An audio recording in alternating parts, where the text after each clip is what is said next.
आपके माँ बाप की जिम्मेदारी आपकी है, मेरी नहीं। एक प्रेरणादायक कहानी। रश्मि बहुत परेशान हो गई थी। उसको समय नहीं मिलता था खुद के लिए। मम्मी, अब कैसी हो आप? अब अपना ध्यान अपने आप ही रखना पड़ेगा।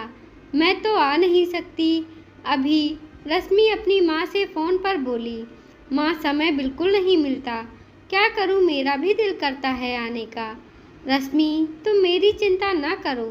तुम वहाँ सबका ध्यान रखना, यहाँ की चिंता मत करना। बेटी की माँ और क्या कहती। फ़ोन रखते ही रश्मि फिर घर के काम में लग गई। आजकल माँ से शाम को ही बात होती, क्योंकि सुबह के काम बहुत बढ़ गए थे। सास ने अचानक घुटनों का ऑपरेशन करवाया था, इसलिए रश्मि पर घर की सारी जिम्मेदारी आ गई थी। अभी शादी को 2-3 साल ही हुए थे, लेकिन रश्मि ने सब संभाल लिया था। ऑनलाइन ऑफिस का काम रात तक चलता और वो बहुत थक जाती थी, इसलिए अभी नौकरी भी छोड़ दी थी, क्योंकि उसके लिए नौकरी से ज़्यादा सास की सेहत ज़रूरी थी। रश्मि का पति पवन यूँ तो घर से ही ऑफिस का काम करता था और घर पर कभी कभार मदद भी कर देता।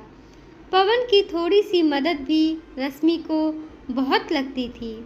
रश्मि की माँ भी धन्य समझती कि बेटी सुखी है संसार में। पवन को घर से बाहर दोस्तों के साथ घूमने का एक मौका मिला, जब सभी ने 4 दिन मनाली जाने का प्रोग्राम बनाया। रश्मि ने पवन की तैयारी कर दी जाने की।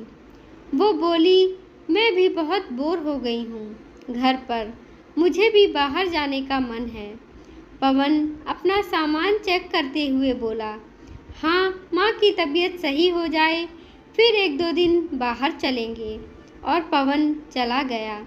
शाम को सास की बहन का फ़ोन आया। हाँ हाँ दीदी, मैं ठीक हूँ। रश्मि भी है ना, अब तो घर पर नौकर आने लगे हैं, कुछ ज़्यादा काम नहीं होता, बस दोनों समय का खाना ही बनाना होता है। पवन आज ही मनाली गया है, बहुत बोर हो गया था बेचारा।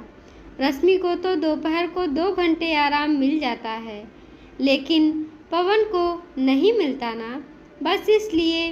बाकी तो कुछ काम ही नहीं होता घर पर, नौकर तो कर ही जाते हैं। रश्मि के कानों तक बात पहुंच चुकी थी। उसे मन ही मन बुरा भी लग रहा था कि मैंने सास और घर के काम के लिए नौकरी छोड़ दी।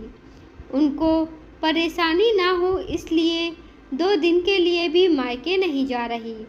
पवन को तो शनिवार और रविवार मिलता है, तब तो वे दोस्तों के साथ बाहर जाते हैं। सुबह देर से उठते हैं, मनपसंद खाना बनवाते हैं। मुझे तो खुद के लिए भी टाइम नहीं मिलता। ये सोचते सोचते उसकी आंखें भर आईं और पीहर की याद आने लगी। पवन के वापस आते ही रश्मि ने कहा, पवन, शनिवार रविवार को तो तुम्हारी छुट्टी होती ही है, 2 दिन की और ले लो। मैं 4-5 दिन मायके जाकर आती हूँ। अरे, ऐसे कैसे जाऊँगी? मम्मी की देखभाल कौन करेगा? पवन, वो मेरी सास हैं और तुम्हारी माँ, और घर पर काम ही क्या होता है, खाना ही ना। 2-4 दिन टिफ़िन लगवा लेना। तुम तो अभी बाहर गए थे, बाहर तो सब खाया ही ना, या फिर अपनी बाई से कहना बना देगी।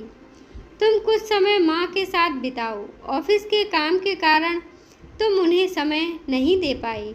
रश्मि ने सीधे सीधे कह दिया। मुझसे नहीं होगा यार रश्मि, 4 दिन घर पर बोर हो जाऊंगा। पवन ने उसे रोकते हुए कहा, पवन, हम लड़कियां अपने माँ बाप को पराया कर सास ससुर की सेवा करती हैं। तुम मेरी छोड़ो, अपने मम्मी पापा के साथ रहने में परेशान हो रहे हो। रश्मि ने व्यंग्यात्मक अंदाज में पूछा। वो आगे बोली, अब हर रोज़ मुझे दोपहर को आराम मिलता है, तुमको नहीं मिलता ना, इसलिए छुट्टी लो और आराम करो। मम्मी के साथ बैठकर बातें करो, उनको समय पर दवाई दे देना, टीवी लगा देना, थोड़ी पैर की एक्सरसाइज करवा देना। बाकी काम ही क्या होता है, सारे काम तो नौकर कर जाते हैं। पवन, मेरी मम्मी और पापा भी अकेले हैं। मम्मी की तबीयत भी ठीक नहीं है। फिर भी वो कहती, तुम वहाँ का ध्यान रखो। एक बात बताओ, जब एक लड़की शादी करती है, ससुराल के सारे रिश्ते अपने बना लेती है, तो लड़के क्यों नहीं? लड़के के माता पिता की देखभाल करना बहू का फर्ज है, ऐसा बताया जाता है। तो शादी से पहले वो फर्ज कौन निभाता रहा था? पवन, मुझे शिकायत तुमसे नहीं है, बरसों से चली आ रही इस सोच से है कि बहू के आते ही उससे इतनी उम्मीद कर ली जाती है कि वो थक ही जाती है।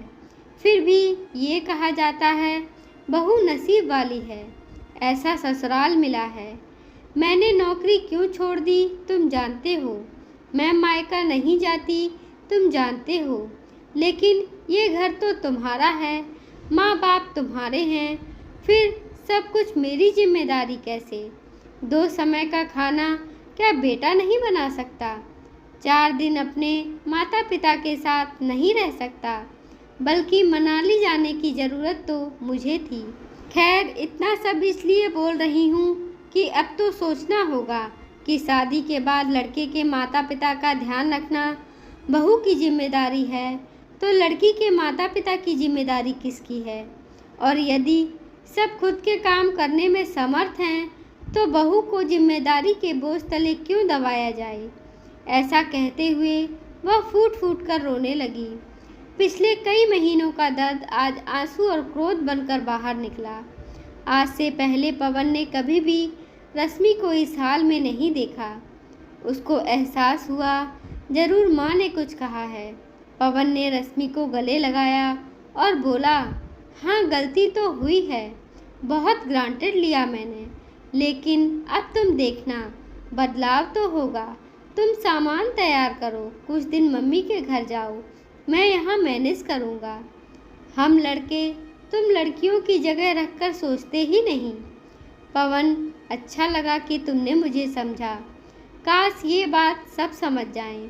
रश्मि की आंखों में अब भी आंसू थे, लेकिन उसमें तसल्ली भी थी और वो तैयार होकर कुछ दिन के लिए माँ के पास रहने चली गई। जब तक रश्मि नहीं आई, पवन ने माँ बाप की हर ज़रूरत का ख्याल रखा और रश्मि के आने के बाद भी पवन अब सारी जिम्मेदारी रश्मि पर नहीं छोड़ता, बल्कि हर काम में रश्मि का हाथ बटाता। शादी के बाद बहू ससुराल वालों की सेवा करे, ये उसका फ़र्ज है, तो ज़रा लड़के को भी कुछ फ़र्ज समझाए जाने चाहिए। ससुराल में बहू को भी वो मुकाम दें जिसकी वो हकदार होती है।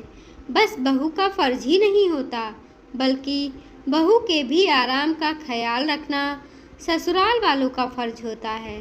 धन्यवाद दोस्तों, आपको यह कहानी कैसी लगी कमेंट बॉक्स में ज़रूर कमेंट करें। कृपया हमारे चैनल को लाइक करें, शेयर करें, सब्सक्राइब करें। धन्यवाद।